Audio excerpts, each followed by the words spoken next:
है कि channel subscribe कर दियो, लाइक कर दियो और दर्शक जमा बुलक्कड़ हो रहे हैं, सब्सक्राइब करना ही भूल जाए।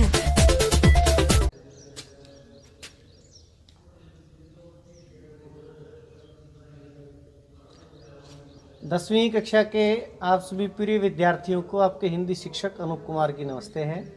प्रिय विद्यार्थियों, पिछली कक्षा में हमने पढ़ा कि हाँ, हम राम लक्ष्मण परशुराम संवाद जो तुलसीदास द्वारा रचित पद हैं उनका अध्ययन हम कर रहे हैं। दो पद जो लक्ष्मण और परशुराम जी के बीच का संवाद है वो हमने कल पढ़ा था। आज की कक्षा में हम तीसरे पद से देखते हैं कि परशुराम जी लक्ष्मण को कह रहे थे, जहाँ हमने कल पढ़ा कि इस परसे को देखकर गर्भन के अर्भक दलन, गर्भ में पैदा होने वाले जो बच्चे हैं ना, गर्भ के जो बच्चे हैं वो भी ख़त्म हो जाते हैं। इतना ऐसा ये परशुराम जी का जो परसा। अब लक्ष्मण जी प्रत्युत्तर में क्या कहते हैं कि बिहसी लखनऊ बोले मृदुबानी। बिहसी देख करके लक्ष्मण जी बोलते हैं मृद कोमल मृदु मृदु मृदु मृदु, कोमल वाणी में बात करते हैं। क्या बात करते हैं? अहो, अरे मुनीसु, अरे मुनिवर, अरे परशुराम जी महाभट्ट मानी, महाभट्ट, बड़े योद्धा, बड़े फेमस, हम तो आपको बहुत बड़ा योद्धा मानते। पुनी पुनी दोबारा दोबारा मोही दिखाव कुठारू, आप तो दोबारा दोबारा हमें ये कुठार दिखा रहे हैं। चहट उड़ावन फूकी पहाड़ू, ये व्यंग्य करते हैं लक्ष्मण जी। वो अप्रत्यक्ष रूप से अपनी वीरता को जाहिर करते हैं कि हे परशुराम जी, आप उड़ाना चाह रहे हैं क्या? फूंक मार करके पहाड़ को बार बार कुठार दिखा रहे हैं क्या? फूंक मार करके पहाड़ को उड़ाना चाह रहे हैं? यहाँ कुंबड़ बतिया कौ नाई, स्वयं को क्या कहा? कुंबड़ बती, स्वयं की तुलना जो उन्होंने कहा कि आप हमें क्या समझ रहे हैं परशुराम जी? कुंबड़ बतिया, एक बहुत ही कोमल सा फल जो हल्के से उंगली के इशारे से नीचे गिर जाता है। जे तर्जनी देखी मर जाए, जो तर्जनी अंगूठे के पास की उंगली तर्जनी को देख करके नीचे गिर जाता है कि हे परशुराम, यहाँ ऐसा कोई फल नहीं है, इतना कोमल फल जो उंगली को, कुंभड़बतिया जैसा जो उंगली को लगते ही नीचे गिर जाए। प्रिय विद्यार्थियों, ये अंगूठा, इसके साथ की जो लगती हुई उंगली है, ये तर्जनी है, ये मध्यमा है, ये अनामिका है, ये कनिष्ठा है। देखी कुठारू सरासन बाना, मैं कछु कहा सहित अभिमाना।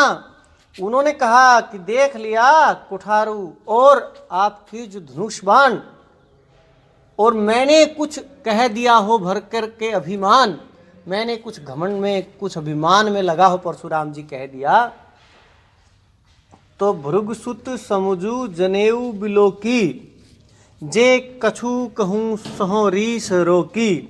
हे भृगुकुल के सुत, हे भृगुकुल के बेटे, समझ करके, देख करके, जो कछु कहूँ कुछ कह दिया हो तो सहूँ रीस रोकी, तो सह लीजिए इस गुस्से को, इस क्रोध को थोड़ा सा। क्या लक्ष्मण जी ने कहा? सुर महिसुर हरिजन अरुगाई, हमरे कुल इन पर न सुराई। सुराई होता है बच्चों वीरता। वीरता नहीं दिखाई जाती हमारे कुल पर। हमारे कुल में कौन सा कुल था उनका? रघुकुल था। रघुकुल रीत सदा चली आई, परान जाए पर वचन न जाई। उस कुल की क्या रीत थी कि वो वीरता नहीं मानते थे किस चीज को? इन चार को, गाय, भगवान के भगत, देवता और ब्राह्मण, इनको तंग करना वो कहते थे हमारे लिए कोई वीरता का कार्य नहीं है। क्यों नहीं है? बंधे पापू अपकृति हारे, ऐसा करने से पाप में बंध जाते हैं, गौरव खत्म हो जाता है, हमारा यश खत्म हो जाता। क्या कहेंगे? गाय को मारा, भगवान के भगत को मारा। मारतू पापरिये तुम्हारे, इसलिए आपके पांव पड़ता हूं। कोटि कुलिस सम वचन तुम्हारा, व्यर्थ धरु धनुबान कुठारा। क्या कहा लक्ष्मण जी ने परशुराम जी को? करोड़ों आपके जो वचन है ना, बड़े कठोर वचन है, बहुत ही कठोर वचन आपके, आपने तो व्यर्थहीन धनुष बाण और कुठार को धारण किया हुआ है, आपके तो वचनहीन के जैसे हैं।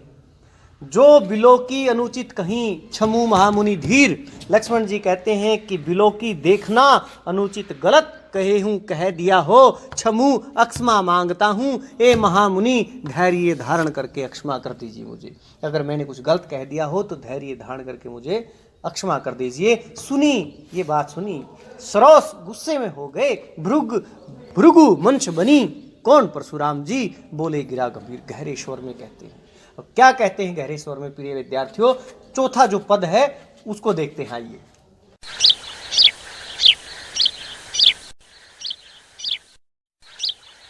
हिंदी के अनुभवी शिक्षक अनूप सर की ऑनलाइन क्लास देखने के लिए हरियाणा चेतना न्यूज को सब्सक्राइब करें। पृथ्वी दिवस आज है। ये पृथ्वी एकमात्र ऐसा ग्रह है जिस पे जीवन संभव है। हम यहाँ रहते हैं और देखिए इस लॉकडाउन की वजह से कितना सुंदर ये प्रकृति का नज़ारा रहा है। ये धरती कितनी सुंदर लग रही है। यहाँ से हम सीखेंगे, ऐसा उम्मीद है कि भविष्य में भी जब ये लॉकडाउन खुल जाएगा, जनजीवन सामान्य हो जाएगा, तब भी हम अपनी इस धरोहर को बचाए रखेंगे, अपने इस ग्रह को बचाए रखेंगे। चौथे पद में देखिए क्या था कि कौशिक सुनु मंद येहू बालकू। विश्वामित्र जी ने कहा लक्ष्मण के बारे में कि कौशिक, हे विश्वामित्र। परशुराम जी ने कहा, माफी चाहूंगा, परशुराम जी ने विश्वामित्र जी को कहा कि सुनु मंद येहू बालकू, कि ये जो बच्चा है ना, ये जो आपका बालक है, ये मंद बुद्धि का है, कुटिल है, कालवश अपने आप को मृत्यु के नजदीक कर रहा है, निज कुल घालकू, अपने कुल का घातक बन रहा है, भानु वंश राकेश कलंकू। परशुराम जी कहते हैं अरे ये तो सूर्यवंशी चंद्रमा के अंदर एक कलंक है, ये निपट है, ये निरंकुश है, ये अबुद्धू, ये तो बुद्धू, इसके अंदर बुद्धि नहीं, इसके अंदर शंका ही नहीं, इसको अच्छे बुरी का पता ही नहीं क्या हो सकता है। कालव कलु होई छन माही, 1 मिनट में काल के वश में हो जाएगा। छन माही, 1 अक्षण में ही काल के वश में हो जाएगा। कहो पुकारी खोरी माही मोही नाही। भरी सभा में कह रहे हैं कि ये बात पुकार कर कह रहा हूं, इसमें मेरा कसूर नहीं होगा। तुम अट कहू जो चहू भारा। हे विश्वामित्र, तुम हट कर रहे हो तो इस बच्चे को बार दिया, इसको छोड़ दिया है। बता दीजिए इसको मेरा प्रतापू, कहीं प्रतापू बलु रोसू हमारा, हमारे अंदर कितना बल है, कितना गुस्सा हमारे अंदर है, इसको बता दीजिए। अब लक्ष्मण ये बात सुनी ना, लक्ष्मण विश्वामित्र से पहले बोलते, लखन कहेहू मुनि सुजसु तुम्हारा, कि हाँ हे मुनिवर, आपका जो यश है, आपका सुजसु, आपका जो सुयश है, तुम ही अछत को वर नहीं पा रहा, वो आपसे वर्णित नहीं हो सकता। तुम्हें अछत को वर नहीं पा रहा, उसका वर्णन आप स्वयं नहीं कर सकते, अपने मुंह तुम आप ही करनी, मतलब वो वर्णनीय है ही नहीं। जो आप बताने लग रहे वो वर्णनीय है नहीं। हम उन चीज़ों को समझते हैं कि आप बड़े वीर हैं। अपने मुंह तुम आप नहीं करनी, कि हे परशुराम, अपने मुंह से आप अपने कार्यों को बता रहे हैं। बार अनेक भांति बहुवर्णी, अनेक भांति से, अनेक प्रकार से, अनेक प्रकार से, अनेकों बार अपने मुंह से आप अपने किए का वर्णन कर रहे हैं। नहीं संतोषु, अब भी आपको संतोष, इतना बताने के बावजूद, इतना कहने के बावजूद भी यदि आपको संतोष नहीं मिल रहा तो पुनी कुछ कहूँ, फिर कह लीजिए, दोबारा कह लीजिए। जनी रीस रोकी, यदि आप इस गुस्से को रोक लोगे ना, दुसह दुख सहू, और दुख सहन करना पड़ेगा। अरे क्यों क्रोध को रोक रहे हो, क्यों दुख को सहन कर रहे हो, अब भी कुछ संतोष आपको नहीं मिल रहा, और कुछ कह लीजिए। वीर बरती तुम धीर क्षोभा, तुम वीरता को धारण करने वाले हो, तुम बहुत वीर हो, तुम धीर क्षोभा, तुम धैर्य धारण करने वाले हो। गारी देत न पावू शोभा, अच्छे नहीं लगते जिस जैसे आप बात दे रहे हैं। गारी देत न पावू शोभा, ऐसे आप कोई इस बातें शोभा नहीं देती। सूर सुर समर करनी करही, कहीं न जनाभी आपू। जो वीर होते हैं ना, जो सुर होते हैं, वो समर में, वो युद्ध भूमि में, जो वीर लोग हैं वो जो युद्ध भूमि में करनी कहीं कहीं न जनावी आपू, वो जताते नहीं, बताते नहीं अपने कार्यों को। जो वीर लोग हैं वो युद्ध भूमि में अपने कार्यों को स्वयं नहीं बताते। विद्यमान रन पाई रिपू, उपस्थित पाकर विद्यमान उपस्थित पाकर रण युद्ध भूमि में, देखिए पर्यायवाची 2 मिल गए, युद्ध भूमि के समर और रण, युद्ध भूमि में उपस्थित पाकर किसको, रिपु को, शत्रु को, कायर जो लोग हैं, कथी प्रतापु, वो अपने प्रताप का वर्णन करते हैं। वीर युद्ध भूमि में अपने कार्यों को स्वयं नहीं जताते, शत्रु को उपस्थित पाकर जो कमजोर का लोग वो अपने प्रताप का बखान करते हैं। अंत में लक्ष्मण जी इस संवाद को छोड़ते हैं। ये विद्यार्थियों, आज ये 2 पद हमने पढ़े, 5वां और 6ठा पद इससे बचते हैं, वो हम कल की कक्षा में लेके आएंगे।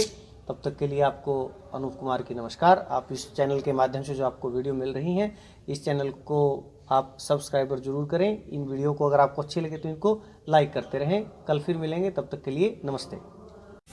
अगर आपको हमारी वीडियो पसंद आए तो लाइक करें, सब्सक्राइब करें और शेयर करें।